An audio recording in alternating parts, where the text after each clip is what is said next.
Ladies and gentlemen, welcome to the Rogers Kakasungura YouTube channel. A big thank you to each and every one of you for your continued support. Ladies and gentlemen, Kenyan politics is quite interesting, and I'm in love how things are unfolding in this country. I don't know if you remember one day when you were young, either in high school or primary, for those who happen to study in boarding schools. After finishing Form 4, I know some of you threw themselves into seeking jobs, and others were blessed to join campus and others tertiary colleges. And at some point, there is that one uncle within your family who had money.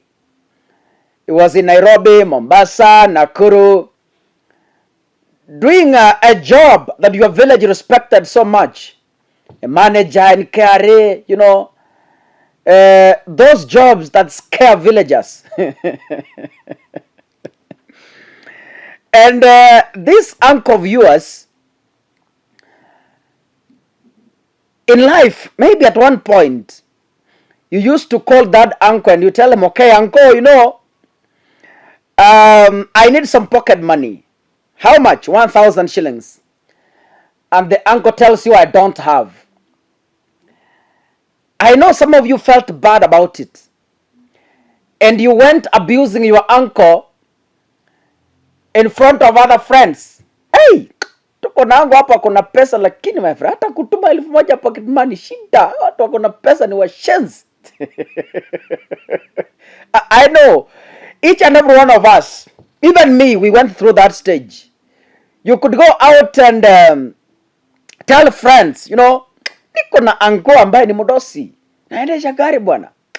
Acha Mercedes na yeye ni manager KRA huko Nairobi. Lakini sasa hata kukupea 500 bwana ni tabu. Bwana, mango ni wabaya sana. Hata tusome tu siku moja utabarikiwa. Najua kila mtu had that one uncle and aunt of such character. Until such a time when you became that same uncle. That is when you knew that your uncle was right. Najua wewe uliona ulikuwa unanyimwa pesa when you wanted it. So at one point you grew. Ukasoma. Na wewe ukakuwa manager somewhere. Ama ukaajiriwa kazi ya mshahara mkubwa. A salary that scares villagers away from you. So pia wewe sasa ukawa na watu wengine wanakuomba pesa na wewe unawaambia I don't have. That is the time you became to understand that your uncle hakuwa na kunyima pesa, ni maisha ilikuwa inamkalia ngumu. Kwa nini?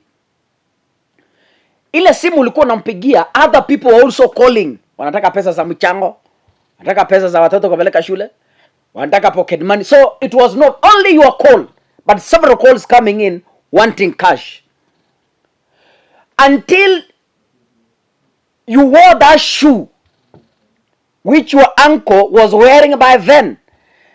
That's when you came to understand life is not that easy. Now, ladies and gentlemen, when Kenya Kwanza was in opposition, before they came into power, the same people in power right now complained a lot when Uhuru Kenyatta wanted to impose VAT tax. I remember vividly very well. I've used two same terms. So I should have said I remember vividly. Anyway, I remember very well how Ndindi Nyoro, Musalia Mudavadi, Moses Wetangula, and Kithure Kindiki came out guns blessing, rejecting the VAT from by then the president Uhuru Kenyatta. Until such a time when they have become the Uhuru Kenyatta of that time. Because by then they were not in government. Now they are in government. I want to read for you the statements of the four gentlemen and get to know what they are saying now while in government. The sentiments I have is during that time when they were outside government. And Ndindi Nyoro, in September 21st, 2021, this is what he said.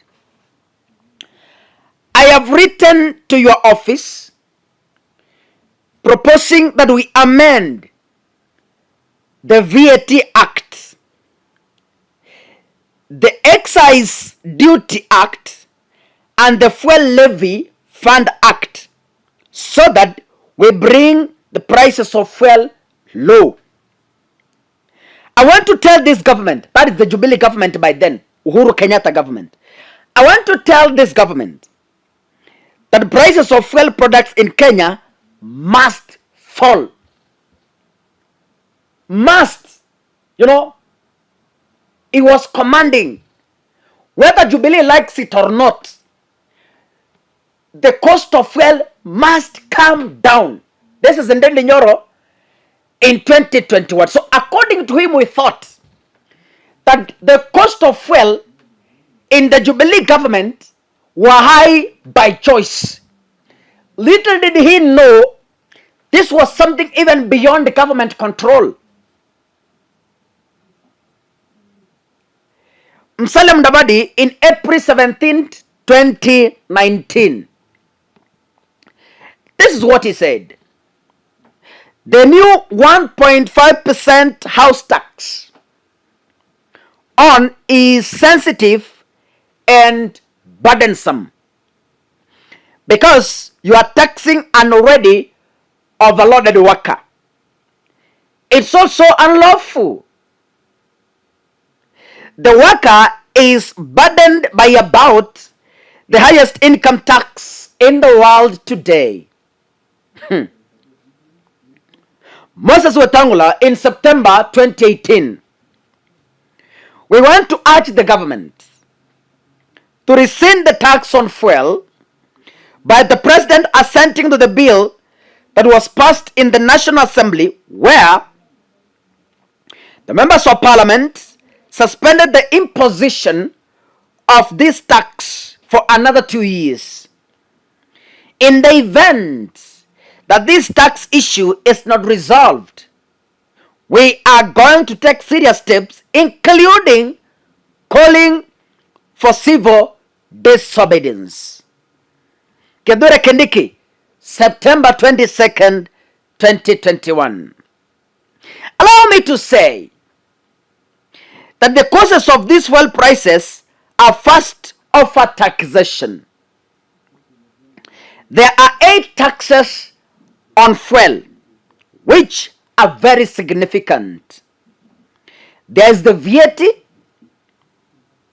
the excise duty, anti-adulteration of fuel levy, railway maintenance levy, and all manner of taxes which have been imposed on fuel. We must bring this down. Ladies and gentlemen, I only have a few words to these leaders before I conclude my video. These guys were behaving like a student who had that uncle by then. Now those students are now the uncles they used to blame. I'm saying this precisely. The 4 gentlemen who have been quoted here in my analysis are now in government. I want to ask each and every one of them to repeat the same sentiments they said years ago. Ndindi Nyoro, the way you swore that the cost of fuel must come down in 2021, we also want you to stand firm on the same and tell William Samuel Ruto, the taxman, that yes, the price of fuel must come down. Be true to yourself and your constituents who have put you in that position. Leadership is not an opportunity. Leadership is a privilege. So the same way you vote to bring down the cost of fuel in 2021, have the same spirit even in 2023, young man. Musalia Mudavadi, you are the prime cabinet secretary. Stand firm and tell your William Ruto the same sentiments you uttered in 2019 by complaining of the 1.5% tax is the same way you should stand firm and complain on the 3% housing tax. If you do that, Kenyans shall respect you, ladies and gentlemen. But until then, you are just a mere politician backing along the corridors. The same spirit you had in 2019, the energy you had in 2019 when correcting Uhuru Kenyatta is the same strength we need in 2023 by telling William Ruto that the 3% tax on housing is overburdening the already burdened worker. Do not sugarcoat things now that you are in government. I want to speak to the Speaker of the National Assembly, Mr. Moses Wetangula. That Moses, the same way you threatened to call for mass disobedience in 2018 is the same way we want you to command a mass disobedience from Parliament. And I know the proposed tax bill is coming into Parliament. The same energy you rejected the VAT from Uhuru Kenyatta government, we expect as Kenyans the same way you reject the proposed tax bill that is set to be tabled in Parliament. Call for mass disobedience, Wetangula. Do not act godly. Do not act like Angel Gabriel. Please call for mass action. That is when we shall respect you as a man who stood by his words. Lastly, I want to tell Kindiki, the CS for Interior now. CS Interior, you clearly said in 2021, in a language that every citizen understood in this republic, that there are almost 8 taxes on fuel. Now we expect you to advise your president, who has appointed you into power, advise him to just release the 8 types of taxes that is making the cost of fuel to rise each night. Kindly, the same energy you had in 2021 is the same energy, Professor Kindiki, we want you to exert in 2023 by advising your president, the taxman, to reduce or to scrap off the 8 types of taxes you raised in 2021 so that the cost of fuel can come down to about 120 shillings per liter. But until you do that, we brand you as sycophants who are speaking because of political mileage. God bless you, ladies and gentlemen. Mungu akubariki. See you in the next video. Asanteni sana.